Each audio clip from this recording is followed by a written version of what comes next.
kajian Islam. Ya, dan juga membutuhkan keadilan dan membutuhkan rasa takut kepada Allah Subhanahu wa taala.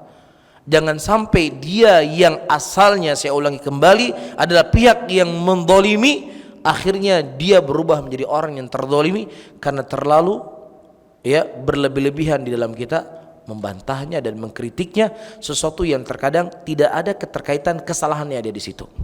Antum lihat bantahan Syekh Shalih atau Syekh bin Baz rahimahullah. Antum baca bagaimana Syekh bin Baz meluruskan kesalahan orang-orang.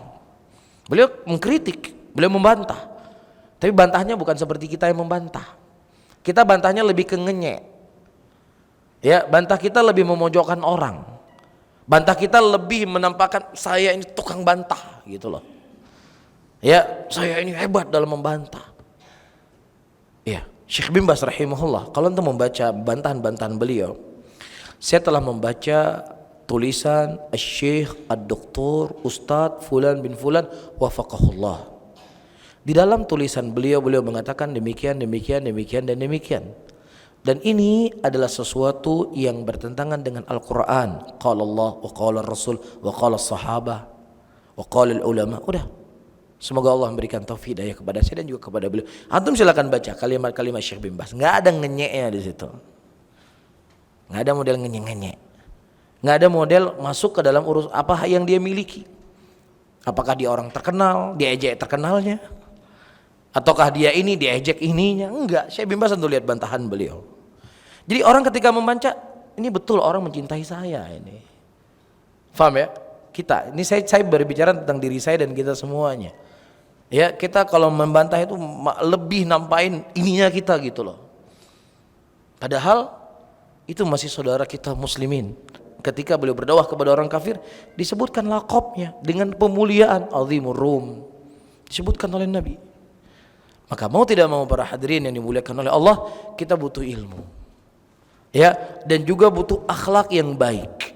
Dan juga butuh siasat bagaimana cara kita bisa melakukan pendekatan dengan saudara-saudara kita muslimin. Kemudian selanjutnya, di antara hal yang perlu untuk diperhatikan di dalam kita berdakwah, agar dakwah kita bisa terus menerus, agar dakwah kita tidak berhenti, kita harus memperhatikan maslahat dan mafsadah di dalam kita mencegah sebuah kemungkaran. Karena ketika seseorang tidak memandang maslahat dan mafsadah, maka disitulah akan dilihat kehancuran dari dakwah yang dia lakukan dan tidak akan berlangsung. Kita perhatikan bagaimana konsep-konsep Rasulullah SAW dalam mencegah kemungkaran. Terkadang kita sebagian penuntut ilmu, karena dengan modal semangat kulil haq walul murra, sampaikan kebenaran walaupun pahit. Kan seperti itu. Tapi tidak melihat hadis-hadis yang lainnya. Ketika Rasulullah SAW berboncengan dengan Mu'ad bin Jabal, kemudian Rasulullah mengatakan kepada Mu'ad, ya Mu'ad, labbaik ya Rasulullah wa sa'daik, hal tadri haqqullah 'alal ibad wa haqqul ibadi 'ala Allah? Apakah engkau tahu haknya Allah kepada hambanya dan hak hamba kepada Allah? Kemudian Mu'ad bin Jabal berkata, Allah wa rasuluhu a'lam. Kemudian dijelaskan oleh Nabi tentang masalah tauhid, dijelaskan oleh Rasulullah tentang syirik. Kemudian Mu'ad bin Jabal berkata, afala ubashirun nas, ya Rasulullah, apakah boleh aku mengkhabarkan kepada manusia apa yang kau dengar dari engkau ya Rasulullah? Kemudian Nabi SAW, la fayattakilu, jangan kau sampaikan kepada manusia, nanti manusia bertawakal. Apakah ada ucapan Nabi yang batil di situ? Nggak ada ucapan Nabi yang batil. Apakah ada ucapan Nabi yang keliru, yang bohong? Nggak ada. Ucapan Nabi semua hak, ucapan Nabi semua kebenaran. Akan tetapi kebenaran ketika tidak ditempatkan pada tempat yang benar, maka kebenaran itu bisa menjadi jelek. Saya ulangi kembali, kebenaran, al-haq ketika tidak ditempatkan pada tempatnya, itu bisa menjadi tidak baik. Terkadang kebatilan ketika dikemas dengan baik, kebatilan itu mungkin akan bisa lebih mudah diterima. Bukan berarti kita benarkan kebatilan ya, tetapi dengan mana ini saya ingin berbicara kebenaran yang hak ini, yang seharusnya fitrah manusia itu bisa menerima. Jangan sampai kebenaran ini kita tidak tempatkan pada tempatnya, manusia lari dari kita. Nah, itu maksud saya. Mu'ad bin Jabal radhiyallahu ta'ala anhu, beliau pernah menyolati muslimin di sholat isya dengan sholat yang panjang. Sholat yang panjang baik atau nggak baik? Baik atau tidak? baik. Rasulullah mengatakan sebaik-baik solat adalah solat yang paling panjang berdirinya. Rasulullah sallallahu alaihi wasallam mengatakan alif lam mim. Aku tidak berkata alif lam mim itu satu huruf, tapi alif satu huruf, lam satu huruf, dan mim satu huruf. Dan setiap satu huruf memiliki 10 kebajikan. Dan bacaan Al-Quran yang paling mulia yang dibaca oleh seseorang ketika dia berdiri dalam solatnya. Ketika itu Mu'adz bin Jabal menyolati solat yang sangat panjang, kemudian ada seorang sahabat yang dia keluar dari solat tadi dan mengadu kepada Nabi SAW. Ya Rasulullah, kami ini penggembala unta. Ya, di waktu salat Isya Mu'adz bin Jabal menyolati kami solat yang sangat panjang sehingga saya keluar dari solat saya, ya Rasulullah. Siapa yang disalahin oleh Nabi? Apakah orang yang keluar dari solat? Kalau kita, siapa yang kita salahin? Kita mungkin orang keluar dari sholat. Ente ini kalau main bola berjam-jam siap, naik sepeda siap, sholat baru berdiri sebentar udah bubar ente. Itu kalau ditanya sama saya. Ya pakai perasaan. Tapi ketika ditanya kepada Nabi SAW, justru Rasulullah menyalahkan siapa? Menyalahkan Mu'adz bin Jabal. Tafattan anta ya Mu'adz, kata Rasulullah. Dan ada orang-orang yang terkadang membuat orang lari dari dakwah. Perhatikan. Rasulullah berbicara di sini kepada Mu'adz bin Jabal, kepada sahabatnya. Ada di antara kalian yang membuat orang lari dari dakwah. Akhlak mereka sempurna, ilmu mereka sempurna, taktik mereka hebat, tetapi ada hal itu terkadang terpleset dari sebagian sahabat Nabi SAW dalam kisah ini. Lah kita ilmunya pas-pasan, iya, iman kita juga pas-pasan, apalagi akhlaknya kita super pas-pasan lagi, maka pasti akan banyak kemungkinan orang lari dari kebaikan gara-gara kita tadi. Hah? Enggak, ini pokoknya dia, ya akhi, kamu tuh nggak lebih mulia dibandingkan Mu'adz. Tapi Mu'adz berkata, ada di antara kalian membuat, Rasulullah mengatakan, ada di antara kalian membuat orang lari dari dakwah. Faham? Salat yang panjang adalah ibadah yang sangat mulia, tapi ketika diletakkan bukan pada tempatnya itu menjadi jelek. Bisa difahami? Makanya Allah juga menyebutkan dalam ayatnya, la tasubbul ladzina yad'una min dunillah fayasubbullah. Jangan engkau mencela Tuhan yang disembah selain Allah, karena dengan mereka engkau mencela mereka akan membuat mereka mencela Allah. Padahal mencela sesama yang disembah selain Allah, mencela kesyirikan adalah ibadah yang sangat mulia. Jahidil kuffar wal munafiqin, kata Allah. Jihadi orang-orang kafir dan jihadi orang munafikin, dan bersikap keraslah kamu kepada mereka. Itu di awal ayat ini turun di Mekah. Ya, maksudnya dengan jihadul bayan, jihad penjelasan. Ini jihad yang paling mulia. Tetapi jihad yang paling mulia ini ketika memunculkan kemudorotan yang lebih besar, kita apa? Stop dulu, berhenti dulu. Bukan enggak mengingkari, stop sementara. Bisa difahami? Pada waktu itu ada seorang badui yang dia datang ke masjid Nabi SAW dan kemudian dia kencing di pojok masjid. Orang kencing di pojok masjid kira-kira haram atau enggak? Haram enggak? Ada orang kencing di masjid antum ini, Masjid Darussalam, kencing di sini. Antum apain kira-kira? Lapor polisi mungkin. Hah? Diseram pakai air panas. Dan para sahabat kaget pada waktu itu. Kemudian mereka menghardik badui tadi. Kemudian yang ditegur oleh Nabi bukan badui tadi, sahabat yang menegur badui tadi dihardik oleh Nabi SAW, ditegur oleh Nabi. Kata Nabi, ya dipanggil setelah dia kencing, dipanggil oleh Nabi. Ini masjid, tempat sholat, tempat orang berzikir, dan bukan tempat kencing di sini. Ditegur oleh Nabi dengan cara yang baik. Ini badui orang nggak punya ilmu. Tapi kalau dengan Mu'adz, Rasulullah bisa bersikap keras. Paham nggak? Karena Mu'adz orang yang berilmu, kalaupun dikeraskan Mu'adz bin Jabal, tetap dia akan istiqomah. Paham? Jadi makanya terkadang ada sebagian orang mengambil bagaimana jalannya para salaf terdahulu dalam hudur dalam majelis ilmu. Ya, ada orang tidur mungkin ditegur di zaman itu. Ada orang mungkin sambil bersandar-sandaran, sambil jawar kaki mungkin diusir zaman dulu. Ya kemudian dipraktekkan di zaman sekarang. Ini zaman salaf harus kita praktekkan apa yang datang dari salaf kita. Nah kira-kira ada orang bersandar ditegur, besok datang lagi kajian nggak? Datang lagi nggak? Hah? Nggak datang kajian lagi. Ya karena iman kita sudah berbeda dengan iman orang terdahulu. Zaman dahulu ada seorang imam diusir dari gurunya oleh gurunya, besok dia tetap hadir di majelis sembunyi-sembunyi. Yang penting dia bisa dapat ilmu dari gurunya. Kalau zaman sekarang diusir ya udah nggak ada cerita. Ya, makanya taktik yang digunakan itu harus berbeda-beda.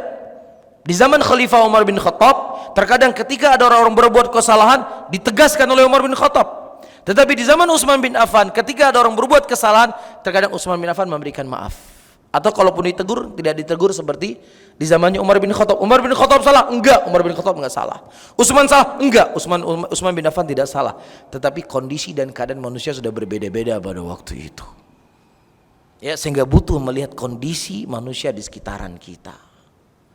Enggak bisa dipraktekkan seluruhnya. Kan ini teknis ya.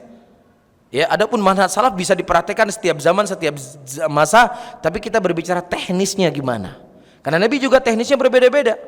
Ada orang yang dibekot oleh Nabi ketika berbuat kesalahan, ada yang didoakan oleh Nabi. Kan begitu? Ada yang ditegur oleh Nabi, macam-macam Nabi menyikapi sahabat-sahabat tadi. Tergantung orangnya, tergantung kesalahannya, dan juga tergantung dari keimanan yang mereka miliki. Bisa difahami para hadirin, dan justru pada waktu itu Nabi SAW menegur dengan cara yang baik dan justru menghalarang para sahabat jangan sampai melarang badui tadi, melarang badui kencing di masjid. Kenapa? Karena di sini Rasulullah melihat ada sisi maslahat dan ada sisi mafsadah yang besar di situ. Iya, dari sisi mana mafsadahnya? Ini si badui sudah kencing di pojok masjid. Kalau seandainya dari, "Woi badui, ngapain kamu kencing di situ?" Kan kaget dia. Yang tadinya ya kemaluannya tidak terlihat, dia hadap ke semua jamaah, terlihat kemaluannya, udah dosa nggak enak lagi kan gitu. Mudarat satu lebih besar. Yang kedua, yang tadinya dia kencing, itu kencingnya cuma sekitaran di pojok masjid saja. Ketika dikagetkan mungkin najisnya sudah semakin tersebar luas. Ya, ini taktik dalam kita berdakwah. Mafhum di sini para hadirin dan hadirat. Jadi ada cara, ada waktunya. Harus memilih waktu yang tepat. Ya, misalnya nih, ini orang lagi demo-demonya, lagi kencang-kencangnya demo untuk membela apa? Membela Al-Quran, membela kalimat tauhid dan semisalnya. Kita bahas demo. Apa kira-kira pandangan orang? Hah? Ya namanya orang itu kadang pemahamannya kan nggak seperti yang kita maksudkan. Ya enggak? Pasti nanti kesimpulannya mereka memang ini benci dengan apa? Ya, tidak cinta sama Quran, tidak cinta sama tauhid, tidak ada pembelaan kepada Quran. Kita sedang berjuang, dia kompor di demo. Ada saatnya terkadang kita diam dulu, bukan kita tidak mengingkari. Ada timing yang pas baru kita berbicara. Tapi orang lagi panas-panasnya membela Quran, kita masalahnya apa? Kalau kita berbicara di depan Ahlus Sunnah, mereka dosa faham. Tapi masalahnya mereka yang mereka dengar lain akan tanggapannya mereka. Faham di sini? Jadi saya ingin sampaikan kebenaran ketika tidak disampaikan dengan cara yang benar, tidak disampaikan pada waktu yang tepat, maka terkadang itu akan menjadi jelek. Faham di sini? Jadi butuh siasat, butuh cara yang baik. Ya, bagaimana Nabi kita SAW datang seorang laki-laki, ya, dia minta kepada Nabi untuk berzina. Minta berzina, coba bayangkan, ya Rasulullah izinkan kepada saya berzina ya Rasulullah. Bagaimana cara Rasulullah menghadapinya? Rasulullah tanya, apakah ya kalau seandainya ibu kamu dizinai orang yang kamu siap? Kalau seandainya adik perempuan mau dizinai orang yang kamu siap? Atau kalau seandainya bibi kamu dizinai orang yang kamu siap? Dia berkata, wallahi ya Rasulullah, saya tidak mau ibu, adik saya dan bibi saya dizinai oleh laki-laki lain. Begitu juga orang nggak rela ibu dan adik perempuannya dizina seperti kamu nggak rela. Kemudian Nabi SAW mendoakan untuk dia agar diampuni dosanya oleh Allah dan dibersihkan hatinya dan dijaga kemaluannya. Dan kemudian dia berkata, tidak ada dosa yang paling aku benci kecuali dosa zina. Demikian pendekatan Nabi SAW dalam menghadapi orang-orang yang terjatuh dalam dosa. Pada waktu itu ada seorang laki-laki mendatangi Nabi Muhammad SAW dan dia berkata, ya Rasulullah, ya saya telah melamar seorang wanita yang kemudian wanita itu saya pegang-pegang kemudian saya cium ya Rasulullah, tapi tidak sampai berzina. Dan saya ingin membersihkan dosa saya ya Rasulullah, apa yang harus saya lakukan? Dan Umar bin Khattab ada di sisi Nabi pada waktu itu dan kemudian Umar bin Khattab marah. Allah telah menutup aib engkau, ngapain nanti buka-buka lagi di sini? Tapi Rasulullah diam pada waktu itu, Rasulullah tidak berbuat apa-apa. Ya, kemudian setelahnya Rasulullah memanggil seorang sahabat dan memberitahu kepada sahabat tadi yang memegang calon istrinya, mencium istrinya, ya, bahwasanya apa yang telah dia lakukan dari dosa itu diampuni oleh Allah, dari sholat yang dilakukan, dari sholat duhur ke sholat asar dia jaga, asar ke maghrib, maghrib ke isya, isya ke subuh, itu sebagai pengampunan dosa. Subhanallah. Ini yang ingin saya sampaikan, Nabi kita SAW sangat bijak di dalam mencegah kemungkaran. Dan ini juga yang harus kita praktekkan. Makanya ketika Al-Imam Ibnul Qayyim rahimahullah menyebutkan sebuah ayat di dalam Al-Quranul Karim, "Wadhkur ibadana Ibrahim wa Ishaq wa Yaqub ulil aidi wal absar." Ingatlah oleh kalian manusia pilihan kami, Nabi Ibrahim, Nabi Ishak, Nabi Yakub, dengan dua hal, kekuatan ilmu dan kekuatan dalam mempraktekkan ilmu. Taib. Dan Ibnu Qayyim menerangkan manusia dalam masalah ini dibagi menjadi 4 bagian. Ada orang-orang yang mereka tidak peduli dengan ilmu dan tidak ada keinginan untuk mempraktekkan ilmunya.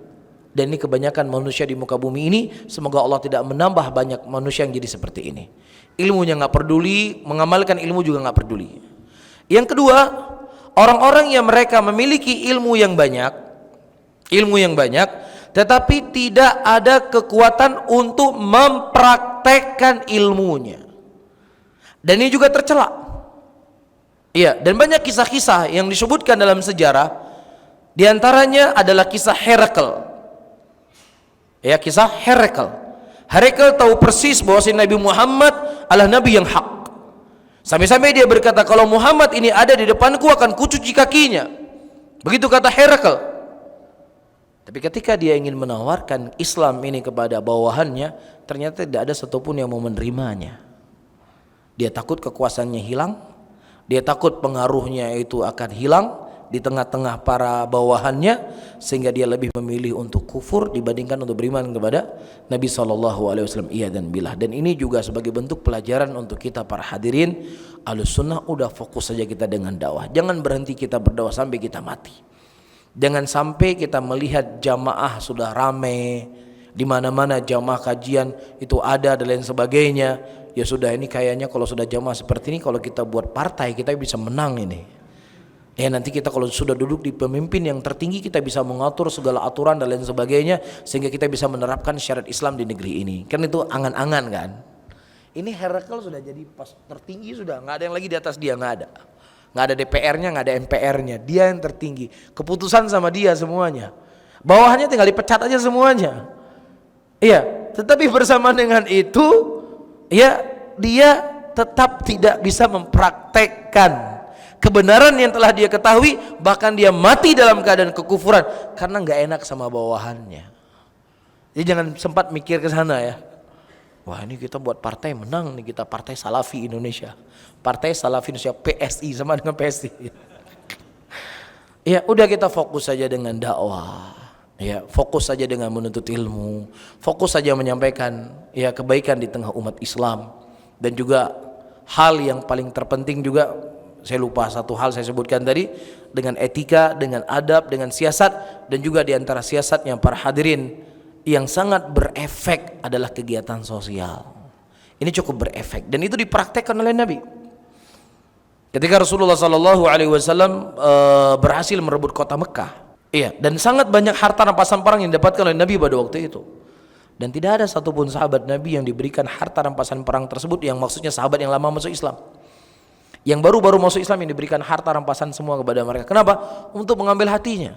Karena manusia kalau sudah dikasih sesuatu, uang dan lain sebagainya, itu fitrahnya manusia.